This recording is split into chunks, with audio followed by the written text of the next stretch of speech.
बिहार के एक छोटे से गांव में, जहां कच्ची गलियां बारिश में कीचड़ से भर जाती थी और गर्मियों में जमीन से धूल उड़ती रहती थी, वही रहती थी सीमा। उसका घर मिट्टी और फूस का बना था। घर के सामने एक नीम का पेड़ था, जिसके नीचे उसकी माँ अक्सर बैठकर सब्जी काटती थी। सीमा का परिवार बहुत गरीब था। पिता मजदूरी करते थे और माँ दूसरों के घरों में काम करती थी। घर में 3 छोटे भाई बहन थे।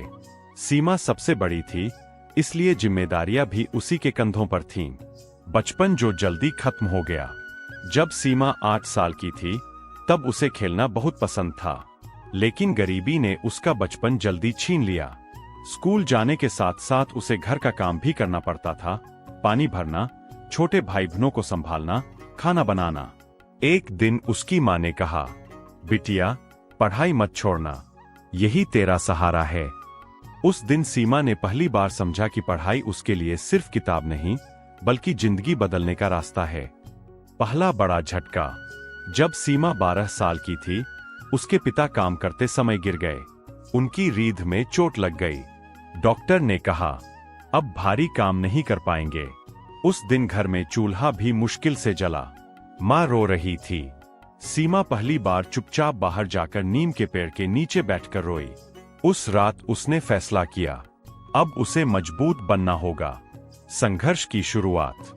सीमा सुबह 4 बजे उठती, पहले पानी भरती, फिर खाना बनाती, फिर स्कूल जाती। स्कूल से आकर खेत में मजदूरी करने चली जाती। गांव के लोग कहते, लड़की होकर इतना काम क्यों करती है? पर सीमा चुप रहती। उसे बस एक सपना दिखता, एक दिन वह अपनी माँ को काम से छुड़ाएगी। स्कूल की टीचर, जिंदगी का मोड़। एक दिन स्कूल में सीमा बेहोश हो गई। उसने सुबह से कुछ नहीं खाया था। उसकी टीचर सावित्री मैडम उसे घर लेकर गईं। खाना खिलाया। मैडम ने पूछा, तुम इतनी कमजोर क्यों हो? सीमा रो पड़ी। उस दिन सीमा ने पहली बार किसी को अपनी पूरी कहानी बताई। मैडम ने कहा, तुम पढ़ोगी, मैं मदद करूंगी। नई उम्मीद। मैडम ने सीमा की फीस भरवाई, उसे किताबें दिलाईं, कभी कभी घर राशन भी भेजती थीं। सीमा रात में लालटेन में पढ़ती। कई बार नींद आ जाती तो किताब पर ही सिर रखकर सो जाती, लेकिन वह हार नहीं मानती। गांव की बातें और ताने। जब सीमा 16 साल की हुई, गांव में बातें शुरू हो गई। अब शादी कर दो, लड़की ज्यादा पढ़ेगी तो हाथ से निकल जाएगी। माँ भी दबाव में आ गई।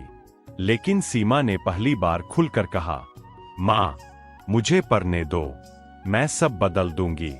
उसकी आंखों में भरोसा था। माँ चुप हो गई। 12वीं का रिजल्ट, जिंदगी बदलने वाला दिन। रिजल्ट वाले दिन सीमा कांप रही थी। इंटरनेट कैफे में जाकर उसने रिजल्ट देखा। उसने जिला टॉप किया था। उस दिन उसने पहली बार जोर से रोकर अपनी टीचर को फोन किया। मैडम बोली, मैंने कहा था ना, तू कर सकती है। शहर की नई दुनिया। सीमा कॉलेज पढ़ने शहर गई। हॉस्टल में जगह नहीं मिली तो वह 4 लड़कियों के साथ एक छोटे कमरे में रहने लगी। दिन में कॉलेज, शाम में ट्यूशन पढ़ाना, यही उसकी जिंदगी बन गई। कई बार भूखे पेट सोना पड़ता था, लेकिन उसने कभी हार नहीं मानी। सबसे बड़ा दर्द। दूसरे साल में पढ़ते समय उसे खबर मिली, उसकी माँ बीमार है। वह तुरंत गांव पहुंची। माँ बहुत कमजोर हो गई थी। इलाज के पैसे नहीं थे। सीमा ने अपनी सारी बचत निकाल दी, लेकिन कुछ महीनों बाद उसकी माँ चल बसी। उस दिन सीमा टूट गई। उसे लगा, अब किसके लिए मेहनत करे? माँ की आखिरी बात। माँ ने मरने से पहले कहा था, बिटिया, रुकना मत। यही शब्द सीमा की ताकत बन गए। नौकरी और जिम्मेदारी। ग्रेजुएशन के बाद सीमा को बैंक में नौकरी मिल गई। पहला सैलरी मिलने पर वह गांव गई। उसने घर की छत बनवाई, भाई बहनों को अच्छे स्कूल में दाखिला दिलाया, पिता की दवा शुरू करवाई। पुराने दिन याद आए। एक दिन वह नीम के पेड़ के नीचे बैठी थी। उसे अपना बचपन याद आया। वह धीरे से बोली, माँ, मैं जीत गई। हवा चल रही थी, जैसे माँ का आशीर्वाद मिल रहा हो। आज की सीमा। आज सीमा अपने गांव की लड़कियों की पढ़ाई में मदद करती है। हर साल 5 गरीब बच्चियों की फीस भरती है। वह कहती है, गरीबी से बड़ा कोई दुख नहीं, लेकिन हार मान लेना सबसे बड़ा पाप है। कहानी का संदेश: हालात चाहे कितने भी कठिन हों, मेहनत रास्ता बनाती है।